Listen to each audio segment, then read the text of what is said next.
तो hello friends, आप सभी का स्वागत है आप सभी के अपने YouTube channel R2Z official team पर। तो है बच्चों, इससे पहले हमने बहुत दिन के बाद वीडियो बनाना स्टार्ट किए हैं, यानी काफ़ी कुछ परेशानी की वजह से हम वीडियो नहीं बना पा रहे थे। फिर नए जोश और नए अंदाज के साथ फिर वीडियो बनाने के लिए चले आए हुए हैं।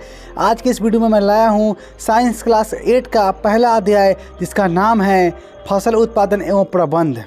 ठीक है, ये आज के इस वीडियो में इस पहले चैप्टर को पूरा कवर करेंगे और साथ ही सब्जेक्ट के साथ ऑब्जेक्टिव को भी पूरा कवर करते चलेंगे। तो बिना समय गवाए हुए चलते हैं, अपने वीडियो को स्टार्ट करते हैं। ठीक है, तो हमारा देखिए यहाँ पर क्या कह रहा है। पहला ऑब्जेक्टिव क्वेश्चन क्या कह रहा है कि जब एक ही किस्म के पौधे किसी स्थान पर बड़े पैमाने पर नियमित रूप से उगाए जाते हैं तो उसे क्या कहते हैं। देखिए यहाँ पर उसे क्या कहते हैं। देखिए, जब एक ही किस्म के पौधे किसी स्थान पर बड़े पैमाने पर नियमित रूप से उगाए जाते तो उसे क्या कहते हैं। उसे जो है ना हम लोग फसल कहते हैं। देख सकते हैं फसल लिख दिया, फसल कहते हैं। चलते हैं अगले प्रश्न। 2 नंबर कह रहा है राइजोबियम नामक जीवाणु किस फसल के जड़ में पाए जाने वाले ग्रंथियों में उपस्थित रहते हैं। राइजोबियम नामक जो जीवाणु है ना, वह फलीदार फसल के जड़ में उपस्थित रहते हैं। ठीक है, चलते अगले पास 3 नंबर कह रहा है ग्रीष्म ऋतु में लगाई जाने वाली फसल है। ग्रीष्म ऋतु में क्या फसल लगाया जाता है, वो जायदा फसल लगाया जाता है। ठीक है, चलते अगले प्रश्न 4 नंबर। तो 4 नंबर हम लोग क्या कह रहा है। 4 नंबर कह रहा है जंतुओं द्वारा प्राप्त खाद्य पदार्थ है। जंतुओं के द्वारा क्या खाद्य पदार्थ है, और शहद है। शहद पता है किसी से प्राप्त होता है, वो है मधुमक्खी से। तो क्या मधुमक्खी जंतु है कि नहीं है, तो है। ठीक है, चलते अगले प्रश्न 5 नंबर में। तो 5 नंबर का रेशेदार फसल है। रेशेदार फसल क्या है, तो रेशेदार फसल कपास है। कपास यानी कि जिसे हम लोग कपड़ा उपड़ा बना सके उसे रेशेदार फसल कहते हैं। ठीक है, कपास है। तो देख सकते हैं यहाँ पर, अगर आप लोग हमारे टेलीग्राम चैनल को अगर सब्सक्राइब नहीं किए हैं तो उसको सब्सक्राइब कीजिए, फिर फेसबुक को सब्सक्राइब कीजिए, इंस्टाग्राम को सब्सक्राइब कीजिए। ठीक है, उसका जो लिंक है वो उसका जो लिंक है ना प्रोफाइल के अबाउट सेक्शन पर सब गिवन है। ठीक है, चलते हैं अगले पास 6 नंबर। तो 6 नंबर हमारा कह रहा है कि फसल चक्रण से मिट्टी की उर्वरता क्या होती है, तो वो बढ़ जाती है। फसल चक्रण का मतलब है कि बदल कर फसल उगाते हैं तो उसका उर्वरता शक्ति क्या होता है, बढ़ जाता है। ठीक है, चलते अगले पास 7 नंबर में। तो 7 नंबर कह रहा है मिट्टी को उलटने पलटने एवं पोला करने की प्रक्रिया कहलाती है।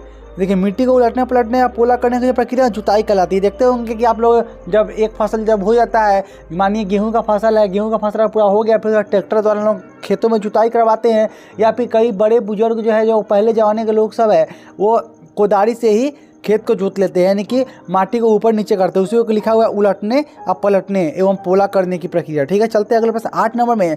तो 8 नंबर कह रहा है दानों को भूसे से अलग करना कहलाता है। देखिए, दानों को जो है ना भूसे से अलग करने का प्रक्रिया जो है थ्रेसिंग कहलाता है। चले अगले पास 9 नंबर में। तो 9 नंबर हमारा कह रहा है फसल से अनाजों को अलग करने की प्रक्रिया को क्या कहा जाता है। देखिए, फसल से जो है ना अनाजों को अलग करने की प्रक्रिया को दौनी कहा जाता है। दौनी, देखिए जैसे अगर धान अगर हो जाता है तो उसका फिर उसका दौनी कराया जाता है। उसके लिए एक मशीन आता है ना, उसमें दौनी होता है, तो फिर चावल अलग हो जाता है, उसका भूसा अलग हो जाता है। चलिए चलते अगले प्रश्न 10 नंबर कह रहा है कि ऋतु के आधार पर कौन सी फसल सबसे कम प्रचलित है। देखिए, ऋतु के आधार पर जो है ना कौन सी फसल सबसे कम प्रचलित है, तो उसका क्या नाम है, मिश्रित फसल। ठीक है, मिश्रित फसल।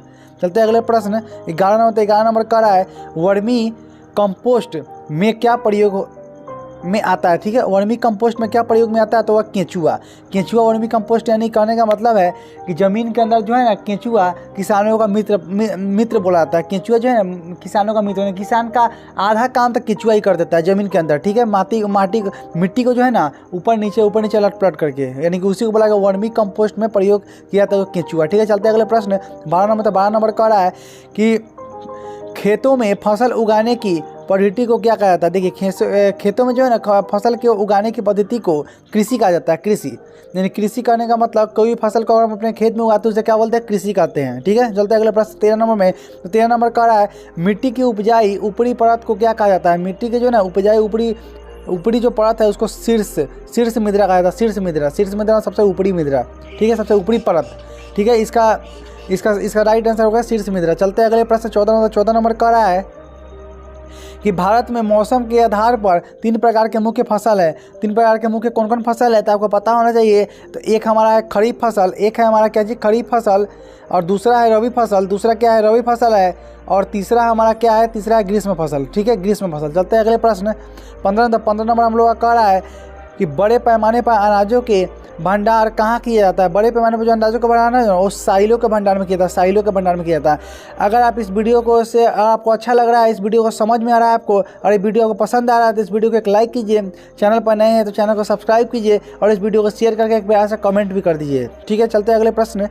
16 नंबर कर रहा है कि हरे पौधे अपना भोजन स्वयं बनाते हैं, इस कारण इन्हें कहा जाता है। देखिए, हरे पौधे जो है ना अपना भोजन स्वयं बनाते हैं, इसलिए इनको स्वपोषी कहा जाता है। स्वपोषी कहने का मतलब कि जो अपने पर सिर्फ आधारित रहे उसे स्वपोषी कहा जाता है। ठीक है, स्वपोषी कहा जाता है। चलते हैं अगले प्रश्न। 17 नंबर का है मनुष्य सहित अन्य जंतु अपना भोजन स्वयं नहीं बना पाते हैं, जिसके कारण उन्हें कहा जाता है, देखिए, उन्हें परपोषी कहा जाता है। परपोषी यानी कि मनुष्य जो है ना दूसरे पर आधारित है। जैसे मानिए सब्जी साग किसी भी प्रकार की वो अपने से किसी भी भोजन का निर्माण नहीं कर सकता, दूसरे पर ही आधारित है। ठीक है, इसलिए उनको परपोषी कहा जाता है।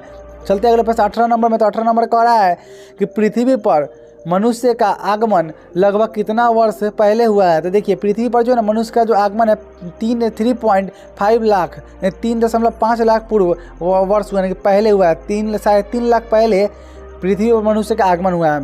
अगर आपने हमारे दूसरे चैनल को A2Z ब्लॉग टीम को सब्सक्राइब नहीं किया तो सब्सक्राइब कर दिए। यहाँ पर देख सकते हैं, यहाँ पर लिखा हुआ है A2Z ब्लॉग टीम, इसको आप लोग सब्सक्राइब कर दिए।